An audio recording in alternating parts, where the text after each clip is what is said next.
Jane Eyre by Charlotte Bronte.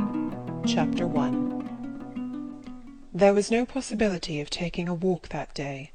We had been wandering, indeed, in the leafless shrubbery an hour in the morning, but since dinner (Mrs. Reed, when there was no company, dined early) the cold winter wind had brought with it clouds so sombre and a rain so penetrating that further outdoor exercise was now out of the question. I was glad of it. I never liked long walks, especially on chilly afternoons. Dreadful to me was the coming home in the raw twilight, with nipped fingers and toes, and a heart saddened by the chidings of Bessy, the nurse, and humbled by the consciousness of my physical inferiority to Eliza, John, and Georgiana Reed. The said Eliza, John, and Georgiana were now clustered round their mamma in the drawing-room. She lay reclined on a sofa by the fireside, and with her darlings about her, for the time neither quarrelling nor crying, looked perfectly happy. Me she had dispensed from joining the group, saying, she regretted to be under the necessity of keeping me at a distance, but that until she heard from Bessy, and could discover by her own observation that I was endeavouring in good earnest to acquire a more sociable and childlike disposition, a more attractive and sprightly manner, something lighter, franker, more natural, as it were, she really must exclude me from privileges intended only for contented, happy little children. "What does Bessy say I have done?" I asked. "Jane, I don't like cavillers or questioners. Besides, there is something truly forbidding in a child taking up her elders in that manner. Be seated somewhere, and until you can speak pleasantly, remain silent." A breakfast-room adjoined the drawing-room. I slipped in there. It contained a bookcase. I soon possessed myself of a volume, taking care that it should be one stored with pictures. I mounted into the window-seat. Gathering up my feet, I sat cross-legged like a Turk, and having drawn the red moreen curtain nearly close, I was shrined in double retirement. Folds of scarlet drapery shut in my view to the right hand. To the left were clear panes of glass, protecting but not separating me from the drear November day. At intervals, while turning over the leaves of my book, I studied the aspect of that winter afternoon. Afar, it offered a pale blank of mist and cloud, near a scene of wet lawn and storm-beat shrub, with ceaseless rain sweeping away wildly before a long and lamentable blast.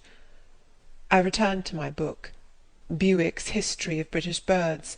The letterpress thereof I cared little for, generally speaking, and yet there were certain introductory pages that, child as I was, I could not pass quite as a blank. They were those which treat of the haunts of sea-fowl, of the solitary rocks and promontories, by them only inhabited, of the coast of Norway, studded with isles from its southern extremity, the Lindness or Naze, to the North Cape, where the northern ocean in vast whirls boils round the naked melancholy isles of farthest Thule, and the Atlantic surge pours in among the stormy Hebrides. Nor could I pass unnoticed the suggestion of the bleak shores of Lapland, Siberia, Spitzbergen, Nova Zembla, Iceland, Greenland, with the vast sweep of the Arctic zone, and those forlorn regions of dreary space, that reservoir of frost and snow, where firm fields of ice, the accumulation of centuries of winters, glazed in alpine heights above heights, surround the pole, and concentrate the multiplied rigours of extreme cold.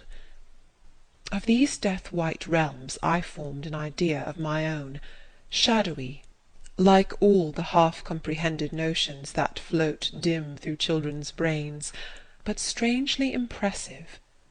The words in these introductory pages connected themselves with the succeeding vignettes, and gave significance to the rock standing at Boulogne in a sea of billow and spray, to the broken boat stranded on desolate coast, to the cold and ghastly moon glancing through bars of cloud at a wreck just sinking.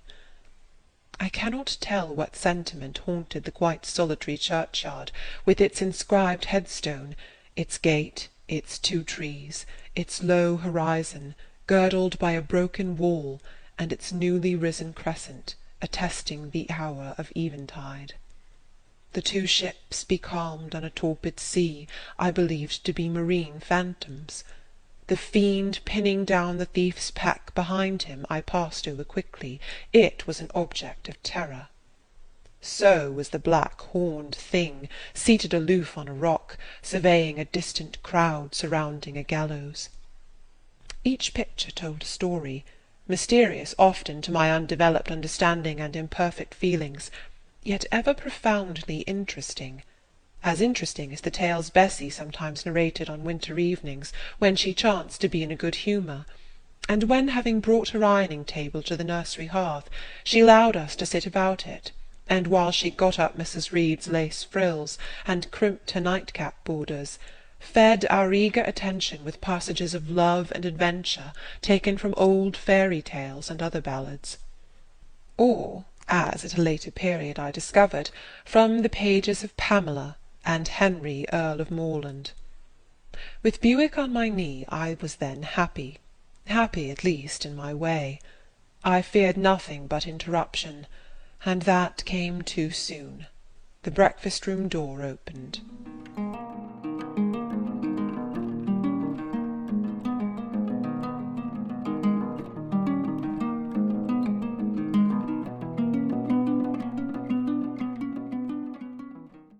"Bo! Madam Mope!" cried the voice of John Reed. Then he paused. He found the room apparently empty. "Where the dickens is she?" he continued. "Lizzie! Georgie!" calling to his sisters.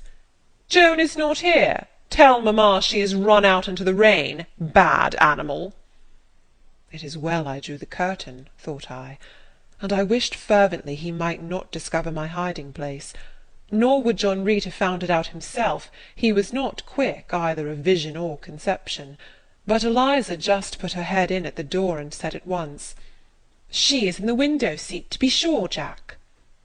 And I came out immediately, for I trembled at the idea of being dragged forth by the said Jack. "What do you want?" I asked with awkward diffidence. "Say, what do you want, Master Reed?" was the answer. "I want you to come here." And seating himself in an arm-chair, he intimated by a gesture that I was to approach and stand before him. John Reed was a schoolboy of 14 years old, 4 years older than I, for I was but 10, large and stout for his age, with a dingy and unwholesome skin, thick lineaments in a spacious visage, heavy limbs, and large extremities. He gorged himself habitually at table, which made him bilious, and gave him a dim and bleared eye and flabby cheeks. He ought now to have been at school, but his mamma had taken him home for a month or two, on account of his delicate health. Mr. Miles, the master, affirmed that he would do very well if he had fewer cakes and sweetmeats sent him from home, but the mother's heart turned from an opinion so harsh, and inclined rather to the more refined idea that John's sallowness was owing to over-application, and perhaps to pining after home. John had not much affection for his mother and sisters, and an antipathy to me. He bullied and punished me, not 2 or 3 times in the week, nor once or twice in the day, but continually. Every nerve I had feared him, and every morsel of flesh in my bones shrank when he came near. There were moments when I was bewildered by the terror he inspired, because I had no appeal whatever against either his menaces or his inflictions. The servants did not like to offend their young master by taking my part against him, and Mrs. Reed was blind and deaf on the subject. She never saw him strike or heard him abuse me, though he did both now and then in her very presence, more frequently, however, behind her back. Habitually obedient to John, I came up to his chair. He spent some 3 minutes in thrusting out his tongue at me as far as he could without damaging the roots. I knew he would soon strike, and while dreading the blow I mused on the disgusting and ugly appearance of him who would presently deal it. I wonder if he read that notion in my face, for all at once, without speaking, he struck suddenly and strongly. I tottered, and on regaining my equilibrium retired back a step or 2 from his chair. "That is for your impudence in answering mamma a while since," said he, "and for your sneaking way of getting behind curtains, and for the look you had in your eyes 2 minutes since, you rat." Accustomed to John Reed's abuse, I never had an idea of replying to it. My care was how to endure the blow which would certainly follow the insult. "What were you doing behind the curtain?" he asked. "I was reading." "Show the book." I returned to the window and fetched it thence. "You have no business to take our books. You are a dependent, mamma says. You have no money. Your father left you none. You ought to beg, and not to live here with gentlemen's children like us, and eat the same meals we do, and wear clothes at our mamma's expense. Now I'll teach you to rummage my bookshelves, for they are mine. All the house belongs to me, or will do in a few years. Go and stand by the door out of the way of the mirror and windows." I did so, not at first aware what was his intention, but when I saw him lift and poise the book and stand in act to hurl it, I instinctively started aside with a cry of alarm. Not soon enough, however. The volume was flung, it hit me, and I fell, striking my head against the door and cutting it. The cut bled, the pain was sharp, my terror had passed its climax. Other feelings succeeded. "Wicked and cruel boy," I said, "you are like a murderer, you are like a slave-driver, you are like the Roman emperors." I had read Goldsmith's History of Rome, and had formed my opinion of Nero, Caligula, etc. Also I had drawn parallels in silence, which I never thought thus to have declared aloud. "What? What?" he cried. "Did she say that to me? Did you hear her, Eliza and Georgiana? Won't I tell mamma? But first—" He ran headlong at me. I felt him grasp my hair and my shoulder. He had closed with a desperate thing. I really saw in him a tyrant, a murderer. I felt a drop or two of blood from my head trickle down my neck, and was sensible of somewhat pungent suffering. These sensations for the time predominated over fear, and I received him in frantic sort. I don't very well know what I did with my hands, but he called me "Rat! Rat!" and bellowed out aloud. Aid was near him. Eliza and Georgiana had run for Mrs. Reed, who was gone upstairs. She now came upon the scene, followed by Bessy and her maid Abbot. We were parted. I heard the words, "Dear, dear, what a fury to fly at Master John! Did ever anybody see such a picture of passion?" Then Mrs. Reed subjoined, "Take her away to the Red Room, and lock her in there." 4 hands were immediately laid upon me, and I was borne upstairs.